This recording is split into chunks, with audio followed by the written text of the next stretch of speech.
What's up? This is Seth Mosley. We're on the Made It in Music podcast, and today we have a fascinating episode for you with my new friend Matt Black. Matt Black, you may know him from the electronic duo Cold Cut, who has put out many, many records over many, many years. He is a musicpreneur, I would call him, has his hand in a lot of different things. It's very inspiring. Even just in our little intro before, as we've been talking, he's been involved with a label. He's a software developer.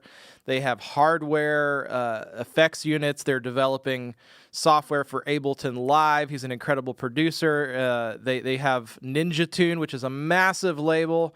Scrolling through their website, they have over 60 artists on there that they've worked with over 30 years, including Diplo, Odessa, Bicep, Bonobo, Young Fathers, and The Heavy.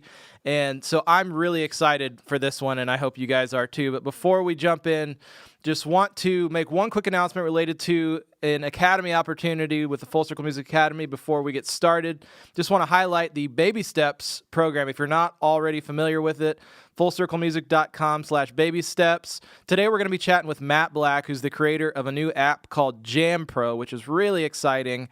We're going to be talking a lot about business plan, how he kind of is going about creating all of that. And in Baby Step 5, we hit really big on how it's important for artists and people jumping into the music business to have a business plan. And so in the Baby Steps, if you're not already aware, it's an entire outline that you should be taking to have a career in the music business. And again, if you're interested in checking that out, it's at fullcirclemusic.com/baby steps. So let's go ahead and jump into the interview. Matt Black, how are you doing today? Yo, good to be here. So thanks for having us. Yeah, I'm great. Well, I've thoroughly enjoyed getting to know you in the last 5 minutes that we've been chatting. And so where are you coming to us live from? Coming live and direct from right about the centre of the UK, actually. It's about as far from the sea as you can get, near Oxford in the English countryside.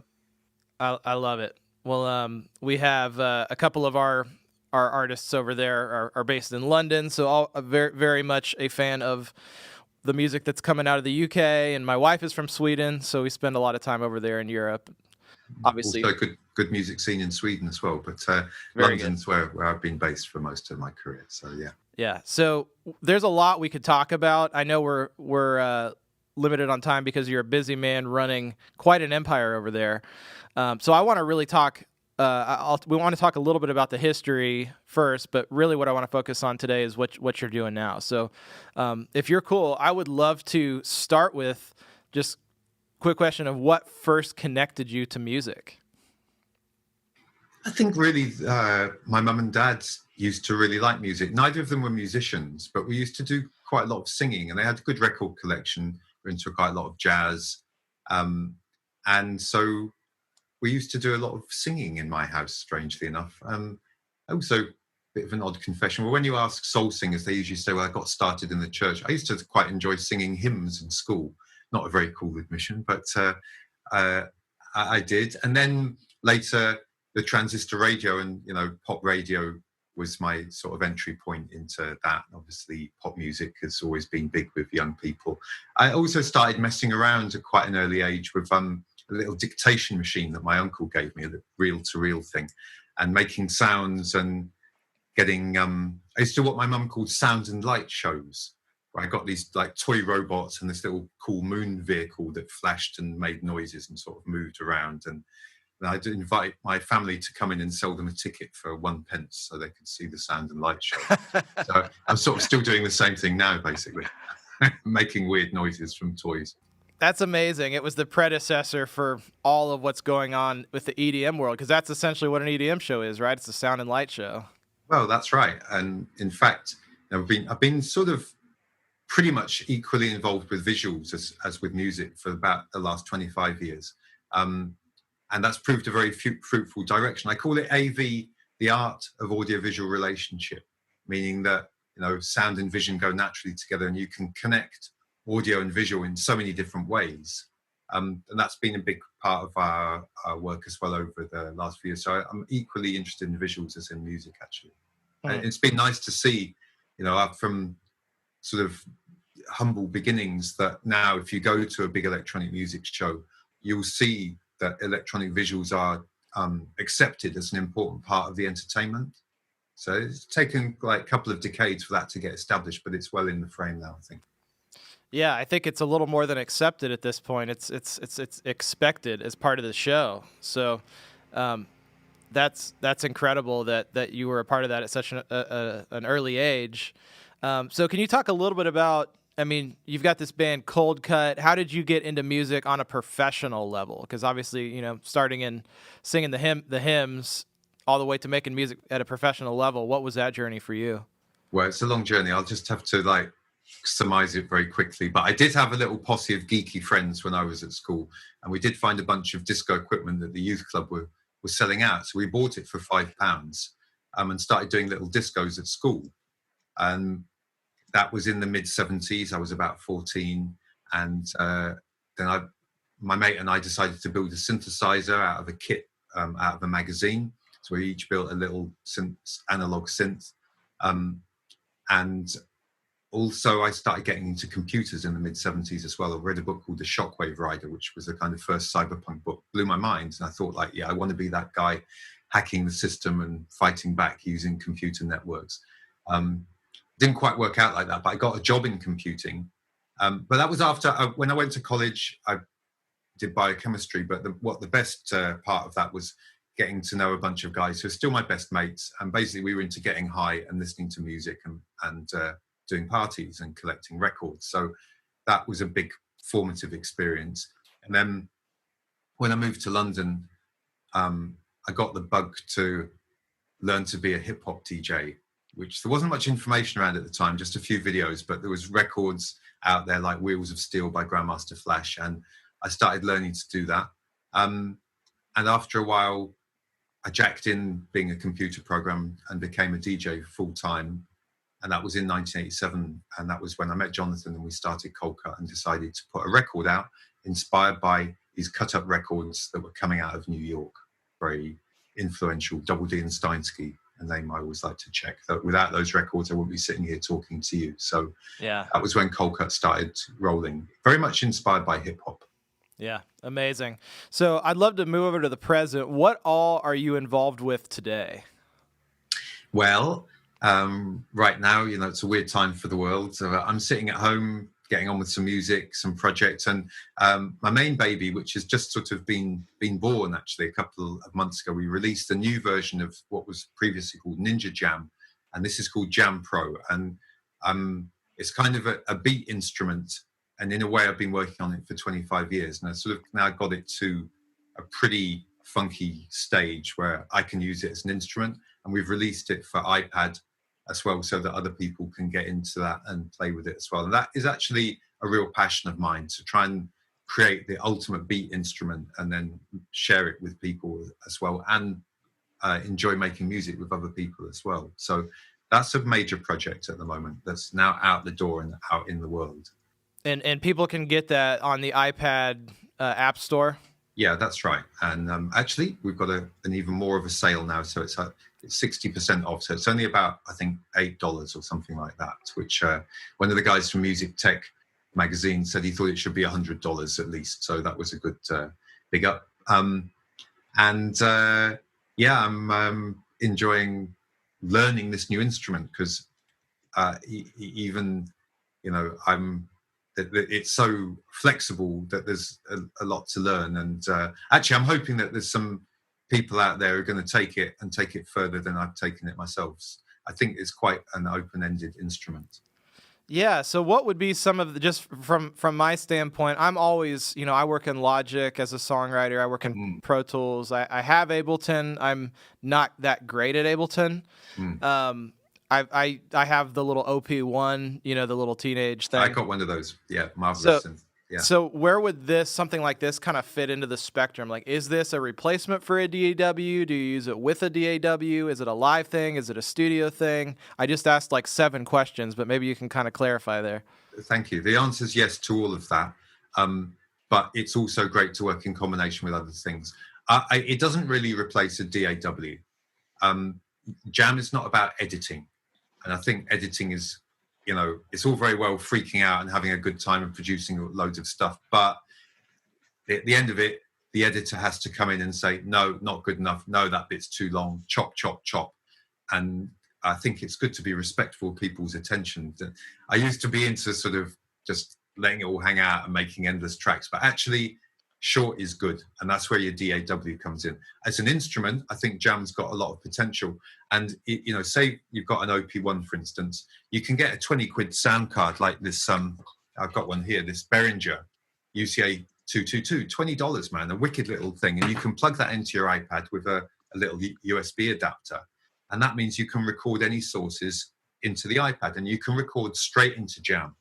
So I can set that up, got my OP1 there, play little riffs on that, and then record that into Jamm. It works so that it always records loop safe. So, it drops in and drops out on the beat. So you don't spend a lot of time editing your loops. Makes it very quick, which is something that I'm into.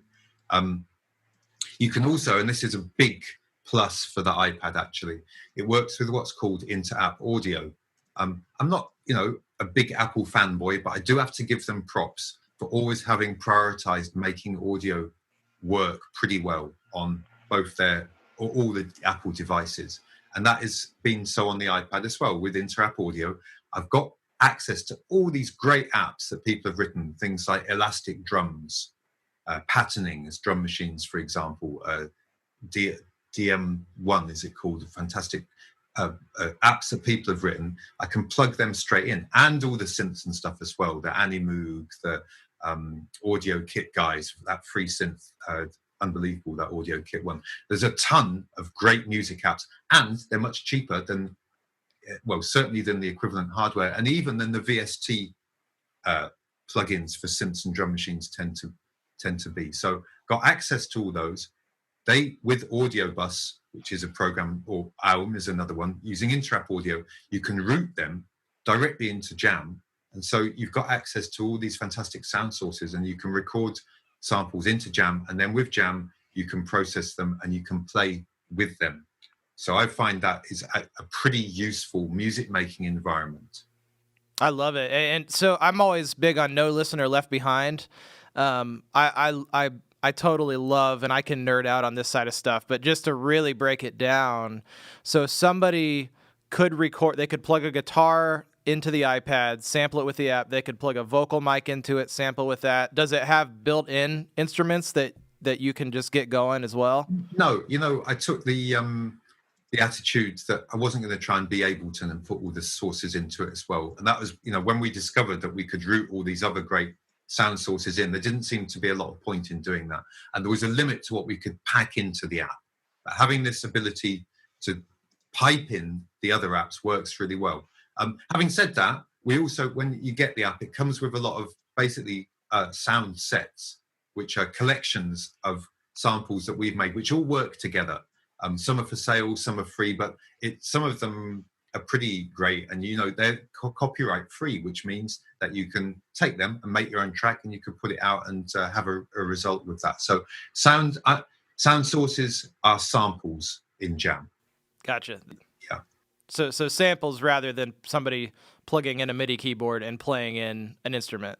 That's right. Now you plug in your MIDI keyboard, and you can control Animoog, and then you can record that into Jamm. That's the way that we've done it. And you recommend using Audio Bus for that? Audio Bus or AUM is the other one, AUM. Okay. We'll include in our description links to all of that stuff for people. So the big question. Sorry, go ahead. Well, to just complete that story, when you're in Jamm, you've got all your loops loaded up, you've got your set there, and you're able to now perform on it. Hit record, but you select stem recording, right? You can then freak out playing and jamming as long as you want. When you stop recording, all the different tracks within Jamm are saved as individual WAV files.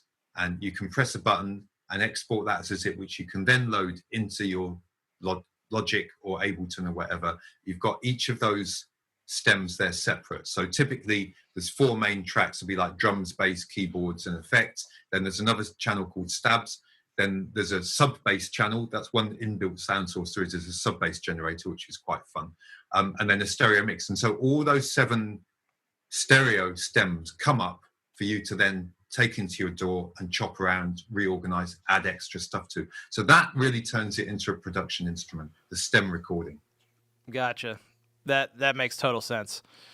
Man, I'm excited to dive in. So why iPad and no iPhone? Well, the original Ninja Jam app was available for iPhone. We even converted it for Android, but it's kind of hard to get it to be playable on an iPhone. Actually, we have got it working on an iPhone. It's a bit fiddly. I mean, if you look at the interface, even on, say, an iPad Pro, yeah, I'll just fire it up for a sec so you can see the it's quite packed.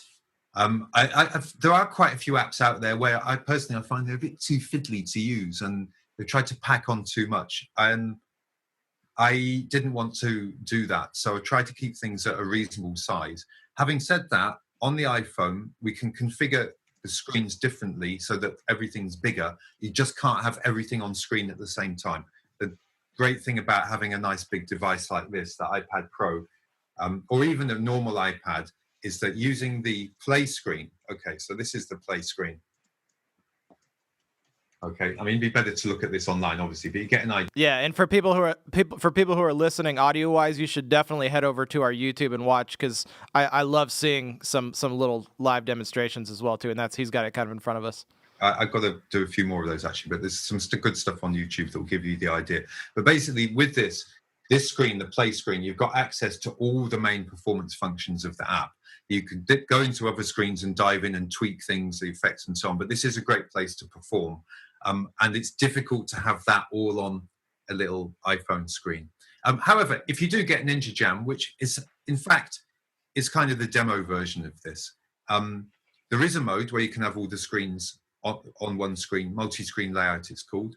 And you can just about, I have jammed on it. In fact, you can see an app, a demo on YouTube called Take One, which I made, which is a 2-minute demo using the iPhone of the original Ninja Jam app. I called it Take One because it was one take, but it took me 200 takes to do it. Exactly. Yep. I love it. Well, hey, tell me about the process of moving from Ninja Jam to Jamm Pro. You kind of mentioned that Ninja Jam is a little bit of the light version. What was the reason for the name change and new direction? Well, it's very much a development, basically. We're doing this on probably about, a fifth of the budget that a normal software company would do. I've found my guys now. Since Ninja Jam, long story short, it took me a while to find a great team to work with, but I've got some guys now who are the team, and they're great. We never have any argy-bargy. There's never any arguments or anything. We just get on with it, and they're really hot coders. So a big shout out to Chris in Florida, Antoine in Lille in France, and Wes in Australia. So, lots down to their abilities, these guys, and they're really into it. And, it just takes time to get stuff done, especially if you haven't got millions of pounds of budget. And also, it's been a certain discovery process of finding out what this new version would be like. I call it's a bit like a modular synth for beats. And it took us a while to get that concept and finesse it and realize it. But I intend to keep on with this trip, actually. I think we've created the world's most advanced beat instrument, and I want to this can go a lot further. So hopefully buy a copy, help support us, and I just want to make something brilliant and share it with people, basically. I love it. So, there's already a feature list this big. And we think we can take it a lot further. Yeah, I love it. So, man, I'm just really curious. I mean, you mentioned you're able to do this on a fifth of the budget that most companies normally need. Like, how much does something like this cost to build? I mean, if you can even put a number to it. I think we've probably spent a couple of $100,000 on it. Yeah. But that's over a 7-year period, Yeah. But, software development is expensive. And I could, if I'd had absolutely the whole thing crystal clear in my mind from the beginning, could maybe have had some shortcuts. But what I've been doing is, over the years, I've been using it live. I've been using it to produce with, and particularly to play live with for cold cut shows. So it's been like working with a prototype, and I go back to the guy and say, no, this didn't work, and this needs to be like this. So it's Picasso well, he said, I don't seek, I find. But then Einstein said, how do I work? I grope. I think we're more on the sort of quite a lot of groping going on to find the right shape which we want here. Yeah. So, I mean, I guess you may have just answered this question, but building an app, like what is it that makes it so expensive? Is it just that you have a team and it just takes a long time to sort of figure that out, and it's a lot of experimentation? I mean, you know, if you haven't noticed, tech runs the world nowadays pretty well. And that's a whole riff in itself that we could Sure. get into, whether that's a good or bad idea, but good or bad thing. But software development is expensive. Coders are highly in demand. People that can do that stuff. I used to code. I taught myself out of a magazine when I was 15 in the mid 70s, but it's got a lot more complicated since then. I can't even deal with it now. It boggles my mind. I can have a realistic idea of what's possible with code, and sometimes the shortest way to get there. I have a good feel for it, but I don't actually do the work, and so I have to have people who can, and they are in a position to earn a living from it, which is good. And if they weren't working with me, they'd probably be making more money working at other software companies, because coding's in demand at the moment, and I don't expect that to change actually. So Yeah. that's gets expensive. Yeah. So, and you say this has really been kind of a 25-year process creating this. A lot of people see apps like this that are kind of popping up overnight. Why is making a product like this such a big process? I've just been reading a book about Raymond Scott. Do you know that cat? He invented the sequencer. Yeah, yes, fascinating. Yeah. He's a very successful jazz musician, but what he was really into was inventing new types of electronic music instrument. It just is a long journey to come up with something new. When someone's done it, it's easy to follow up behind and make a copy, or iterate, improve it. A second mover advantage, they call that sometimes. But to come up with new stuff is quite difficult. Having said that, I wouldn't claim necessarily that there's that much in the app that's new. I'm quite good at sort of sellotaping other people's ideas together. There's a few good licks in there, I think. The buffer shuffle idea is one of them. And then the drillter, where we found that just by using small finger touches, you can actually have quite subtle control over effects. You don't necessarily need a big XY pad to do it. That's been a nice innovation. It took a while to come up with that. So I think I've lost the thread of the question, but no, yeah, just I mean, I think you're answering it. So the we started off with 2 decks and a mixer, basically. And then we added a drum machine, and then we got into computer sequencing, and then fast forward, when these touch devices came out, I thought this can be a great interface. But if you look, actually, if I rewind to the mid 90s, when we had a program called Jamm, and that was just something that we used ourselves for Cold Cut's live show. It was a 4-channel loop mixer. So that's very much the same concept, actually. So the process of this, like I'm fascinated by it. I love the entrepreneurial journey. I love, the Raymond Scott story. What is the process? I mean, a lot of people might think it looks something like, is it idea, then software development, then like user interface, then testing, then release, or like what's the actual process look like? Well, there's very little of a plan there. It's a journey, it's a trip, it's a mess, like human existence is. I'm just making it up as I go along, basically. The only answer to that would be to give you a detailed step-by-step account of the journey, which I hope I've done in a summarized way. It's exciting. I've always liked stuff that was cool and new. I was just thinking just now, I was listening to a track and someone's playing the piano. I was like, wow, this sounds great.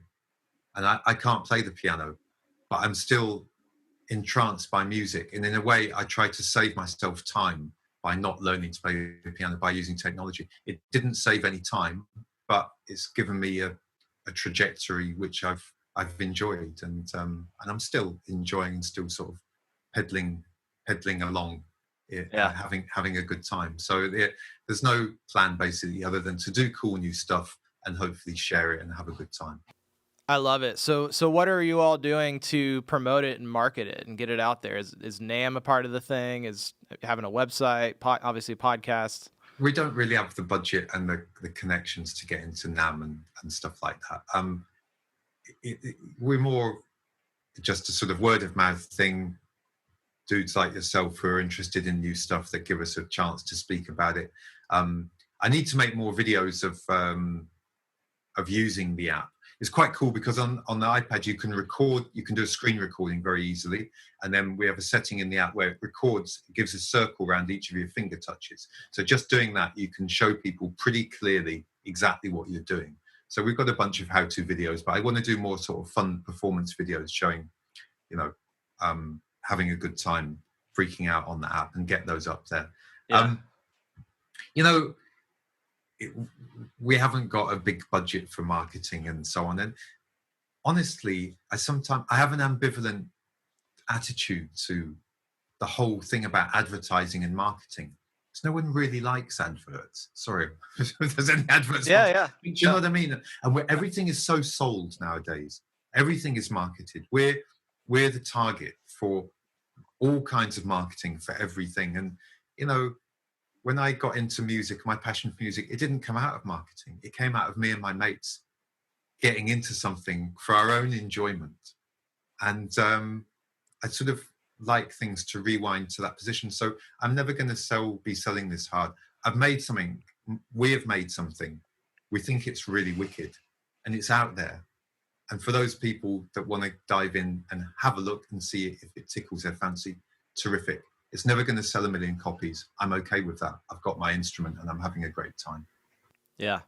I love it. And I guess with, this is a little bit of a sidestep, but I'm just fascinated as far as, when people think of somebody that starts a record label, like you don't strike me as an overly business type thinker. You're more the creator, the lightning in a bottle, and then, put it out there for people, which I love. So how does something like, Ninja become a thing where you're working with over 60 artists, some of the biggest artists in electronic music? How does that all happen? Have you had a kind of a person, obviously, Peter Quick has been running it, so. We have great people. I mean, Peter, so much of Ninja Tune's success is down to his hard work. And Pete's very good with people. He's known as the nice guy of the music business, which is a great accolade to have. Yeah. I think if it had been left to me, I'd probably be bankrupted the company at this stage. So, but it's a balance. It's about finding good people to work with that can bring their strengths to a joint enterprise. I'm into collaboration and cooperation, and that's been, I think, the secret to our success. With John and I, for instance, we started to have arguments about, well, I made this and you're getting more money from that. And we made quite a simple arrangement to just split everything 50-50 and just call it cold cut and split it between us equally. That's worked really well. I love it. Hey, well, as we're wrapping up, we want to do our lightning round. So just a few rapid fire questions. Are you ready for that? Sure. What is your favorite DAW? I have to go for Ableton. Okay. What's your favorite musical collaboration you've ever been a part of? Oh, that's really a tough one. I'd say the most recent project we've done is called Keller Kettler. It's going to be new album out in June. And it's all real music, collaborations with some South African jazz musicians and a bunch of London jazzers and some anti-ballads from the States, Tony Allen, Fela Kuti's old drummer. For me, this has been the most enjoyable album I've worked on so far. It's been a really great collaboration. So right up to date, yes, now is the time for my favorite collaboration, that one. Awesome. Well, we'll make sure to link to it as well. Thank you. What was the first instrument you ever owned? I ever owned? Yeah. It was first instrument I ever owned, I think, was a rubbishy old Farfisa organ that I bought when I was at college, but I never properly learned to play it. Had a good drum machine. Okay.